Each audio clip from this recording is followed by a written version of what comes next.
Hello everyone, welcome back to my channel. जैसा कि मैंने आपको बोला था कि जैसे ही कंप्यूटर की पीवाईक्यू ख़त्म हो जाएंगे मैं आपको साइंस के पीवाईक्यू कराऊंगी। तो ये वो क्वेश्चन है जो एचएसएससी के द्वारा अलग अलग एग्जाम्स में पूछे गए हैं। देखिए, आपको प्रीवियस ईयर तो करने ही पड़ेंगे कि कहाँ कहाँ से रिपीटेडली क्वेश्चन आ रहे हैं, किस चैप्टर से आ रहे हैं और कितनी वेटेज में आ रहे हैं। दूसरा, आपको पता है ग्रुप डी के लिए साइंस तो बिल्कुल होनी चाहिए, 20 नंबर की आएगी भैया, और हो सकता है जीके में भी पूछ लें 1-2 क्वेश्चन। तो ये तो हमारा वेटेज बहुत ज़्यादा है साइंस का। स्टार्ट करते हैं फर्स्ट क्वेश्चन से। उस साइंटिस्ट का नाम बताइए जिसने सबसे पहले ये डिक्लेयर किया कि पृथ्वी सूर्य के चारों ओर चक्र लगाती है। पहले क्वेश्चन अगर इजी लगता है आपको कि हाँ मेरे को पता है, उस क्वेश्चन को ना 2 से 3 बार पढ़िए और तब देखिए क्वेश्चन में पूछा क्या है। न्यूटन, गैलीलियो, कोपरनिकस या टॉलेमी।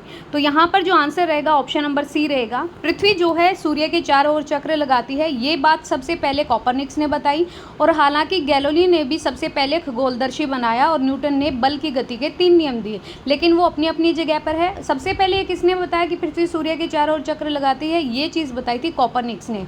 एक पिंड जल में 4 डिग्री सेल्सियस पर फ्लोट करता है, यदि तापमान 100 डिग्री हो जाए तो क्या होगा भैया? डूब जाएगा, तैरता रहेगा, कुछ और भाग जलमग्न हो जाएगा, या उसकी जो पोजीशन है या स्टेज है वो ऐसे ही रहेगी, उसका कुछ और पार्ट जल में चला जाएगा। कैसे?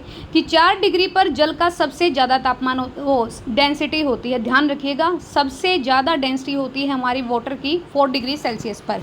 लेकिन तापमान बढ़ने से तो घनत्व जो है वो घटता है, मतलब टेम्परेचर ज़्यादा होगा तो जो हमारा टेम्परेचर ज़्यादा होगा तो डेंसिटी कम हो जाएगी, इसीलिए जल का घनत्व कम हो जाएगा और जिसके कारण वस्तु का कुछ और भाग डूब जाएगा।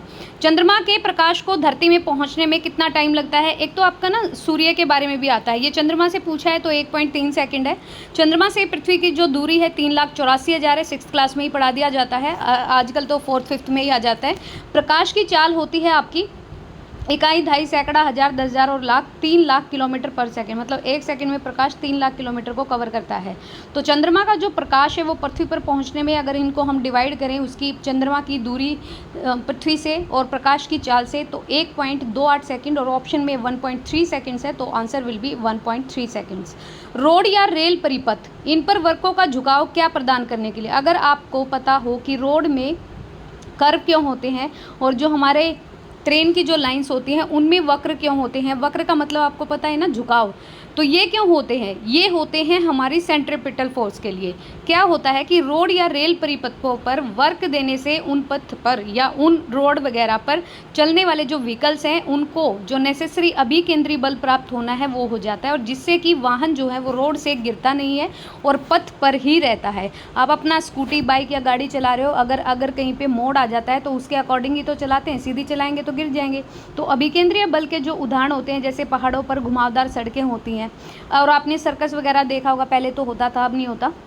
जो मौत का कुआं होता है ना, वो कैसे बाइक घूमती रहती है? क्योंकि अब उस पे अभिकेंद्रीय सेंट्रीपिटल जो फोर्स है वो हमारा लगता है। तो ध्यान रखिएगा, ये होता है सेंट्रीपिटल, सेंटर से याद रखिएगा, सेंटर मतलब अपनी तरफ खींचता है। जब दूध को भिगोया जाता है तो उसमें से मलाई अलग होने लगती है, क्यों? ये अपकेंद्रीय बल के कारण होता है। वॉशिंग मशीन में अगर आप कपड़े सुखा रहे हो वो भी अपकेंद्रीय बल के कारण होता है, मतलब चीज़ों को ऊपर उछाला जाता है।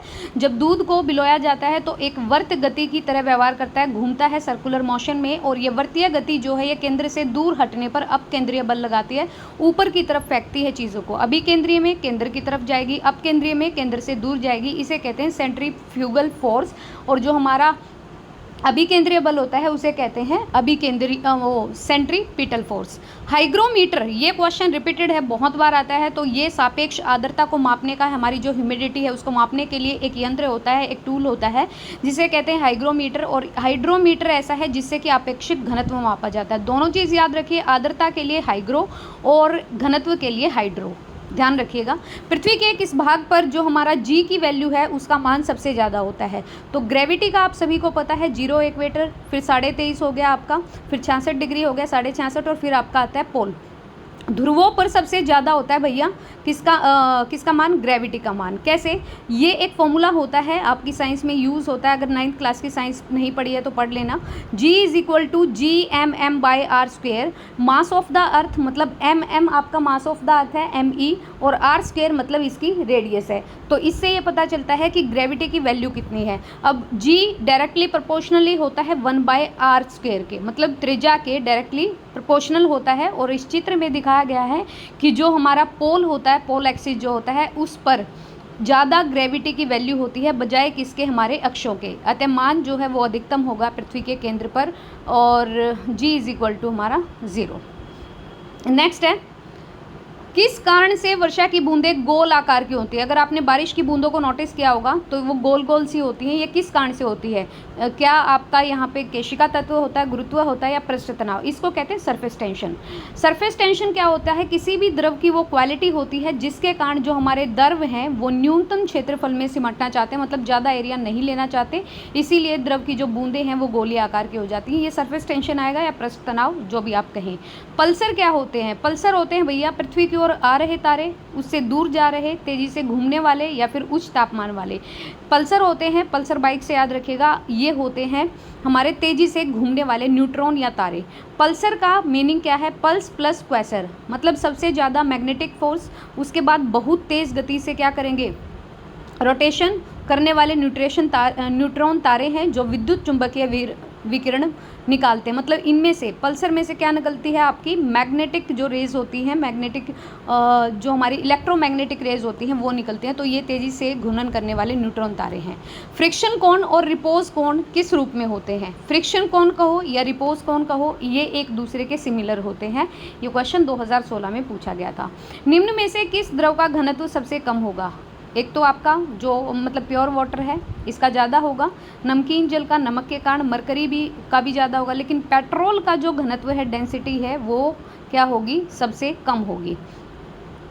देखिए, सबसे ज़्यादा घनत्व पारे का होता है और न्यूनतम पेट्रोल का होता है। पेट्रोल पानी के ऊपर फ्लोट कर जाएगा, जो चीज़ भारी होगी ना वो डूब जाएगी, ध्यान रखिएगा, और जो चीज़ हल्की होगी ना वो पानी के ऊपर तैरेगी। इसीलिए पेट्रोल का जो होता है वो पानी से कम घनत्व होता है और ये पानी के ऊपर तैरता है। जबकि अगर आप स्वच्छ जल का घनत्व देखें, नमकीन जल की अपेक्षा कम होता है। ऑब्वियसली स्वच्छ जल का कम मिलेगा, नमकीन का ज़्यादा मिलेगा, और नमक डालने से घनत्व बढ़ जाता है। किस प्रक्रिया से लालटेन या लैंप की बत्ती से तेल ऊपर चढ़ता है? ये क्वेश्चन भी रिपीटेड क्वेश्चन है। ये होता है हमारी जो केशिका तत्व होता है उससे। यहाँ पे क्या होता है, किसी पतली सी परखनली में द्रव का ऊपर या नीचे जाना ही केशिकत्व कहलाता है। लालटेन या लैंप में रखी गई रुई की एक बत्ती एक परखनली की तरह काम करती है जिसमें से तेल ऊपर चढ़ता है। और ये कुछ एग्जाम्पल हैं, जैसे हमारा फाउंटेन पेन हो गया, ब्लॉटिंग पेपर हो गया, पौधों में पानी का जड़ से पत्तों तक पहुँचना हो गया। मतलब ये सारी क्या है, हमारी केशिकत्व हैं, ठीक है, सिलेरियर फोर्स कह सकते हैं आप इसको। तो यहाँ पे जो ऑप्शन है वो यहाँ पर केशिकत्व कहलाएगा। Option number I think B है, ठीक है। नेक्स्ट है, सहती और ऊर्जा के बीच किसने संबंध स्थापित किया था? तो प्लांक, आइंस्टाइन, डाल्टन या रदरफोर्ड। ये क्या था, हमारे एल्बर्ट आइंस्टाइन ने। इन्होंने द्रव्यमान और ऊर्जा के बीच एक संबंध बताया था जिसे कहते हैं E is equal to mc²। 9th class के चैप्टर में आपको मिल जाएगा। उन्होंने प्रसिद्ध सापेक्षता का सिद्धांत भी दिया था। किसने? एल्बर्ट आइंस्टाइन ने। इन्होंने एक फॉर्मूला दिया E is equal to mc²। Planck ने क्या किया था? फोटो इलेक्ट्रिक प्रभाव दिया था। डाल्टन ने आपका एटॉमिक थ्योरी कह सकते हैं, परमाणु सिद्धांत। रदरफोर्ड ने प्रोटॉन की खोज की थी और परमाणु नाभिक की भी खोज की थी। पनडुब्बी के अंदर से समुद्र की सतह या भूमि के दृश्य देखने के लिए, मतलब आप पनडुब्बी के अंदर हो तो आपको देखना है भूमि की सतह और उसके अंदर का, तो किस चीज़ का यूज़ करोगे? ऑब्वियसली तो पेरिस्कोप का यूज़ करेंगे। पेरिस्कोप का यूज़ मतलब यहाँ पे देखो, सेक्सटेंट मतलब षष्ठक, दोहरा परावर्तनीय यंत्र, जो दो दिखने वाली वस्तुओं के बीच एक कोणीय दूरी के रूप में यूज़ होता है। और सिट्रोस्कोप क्या होता है? एक ऑप्टिकल उपकरण है। और टेलीस्कोप क्या है? ये खगोलीय पिंडों को देखने के लिए, एस्ट्रोनॉमिकल यूनिट्स को देखने के लिए। तो याद रखिएगा, पेरिस्कोप होता है दो दर्शनीय वस्तुओं के बीच कोणीय दूरी मापने में। समुद्र में ज्वार भाटे क्यों आते हैं? चंद्रमा का आकर्षण, सूर्य का आकर्षण, चंद्र और सूर्य दोनों का, या फिर सूर्य और चंद्रमा के आकर्षण के बीच का विशेषक। तो जब चंद्रमा और सूर्य दोनों का ही आपस में भिड़ंत हो जाए, आकर्षण हो जाए, तो ही क्या होता है, हमारे ज्वार भाटा आते हैं। धरती पर जितने भी स्थित आपके सागर के जल के सतर हैं वो सामान्य सतर से ऊपर उठ जाएंगे, और नीचे गिरना, ऊपर उठना तो ज्वार होता है, नीचे गिरना भाटा कहलाता है। ये भी याद रखिएगा।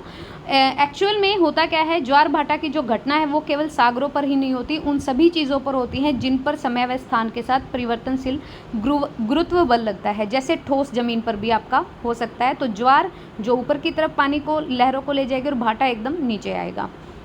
सौर परिवार में निम्न में से कौन सा ग्रह सूर्य से ज़्यादा दूर है? तो सोलर सिस्टम आपने पढ़ा होगा, बहुत इजी सा होता है, उसको एक बार पढ़ लेना। और इसमें सबसे ज़्यादा दूरी पर तो ऑब्वियसली वरुण, नेपच्यून जो सबसे लास्ट में आएगा। यूरेनस और शुक्र ऐसे ग्रह हैं जो आपके पूर्व से पश्चिम में घूमते हैं, बाकी सारे ग्रह पश्चिम से पूर्व घूमते हैं पृथ्वी की तरह। और सबसे छोटा ग्रह बुध होता है हमारा। और सबसे ज़्यादा सैटेलाइट अभी किसकी, उपग्रह किसके माने गए हैं? तो शनि के माने गए हैं, वो भी याद रखिएगा। बृहस्पति सबसे बड़ा ग्रह है, याद रखिएगा। शुक्र सबसे गर्म ग्रह है, पृथ्वी की जुड़वा बहन कहते हैं, सितारा कहते हैं, भोर का तारा कहते हैं, सुबह का तारा कहते हैं, ये वाली चीज़ें याद रखिएगा।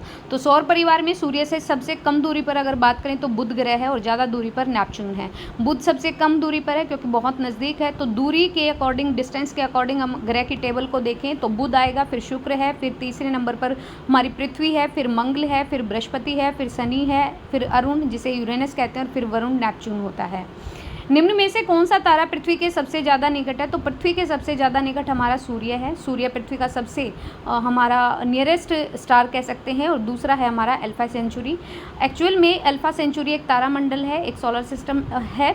तो यहाँ पर जिसमें 3 तारे होते हैं और सूर्य का सबसे निकटतम तारा प्रॉक्सिमा सेंचुरी है, पृथ्वी का सबसे निकटतम सूर्य है और सूर्य का सबसे निकटतम प्रॉक्सिमा सेंचुरी, पृथ्वी का दूसरा सबसे निकटतम तो अल्फा सेंचुरी, याद रखिएगा।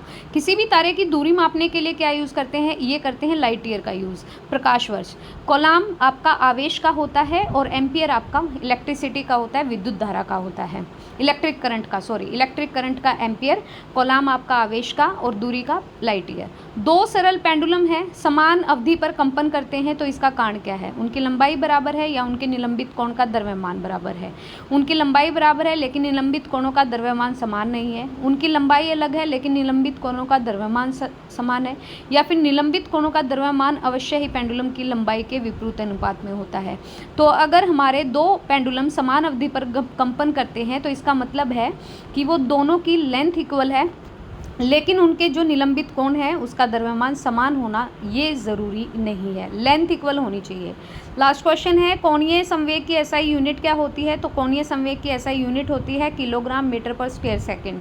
कोणीय संवेग एल से डिनोट करते हैं, एमआर स्क्वायर कह सकते हैं, अर्थात रेखीय संवेग होता है एक्स, यहाँ पर इसकी परपेंडिकुलर डिस्टेंस होता है और इसी इज इक्वल टू कोणीय संवेग हो जाता है, किलोग्राम मीटर स्क्वायर पर सेकंड। देखो टीजीटी साइंस का क्वेश्चन है 2016 का।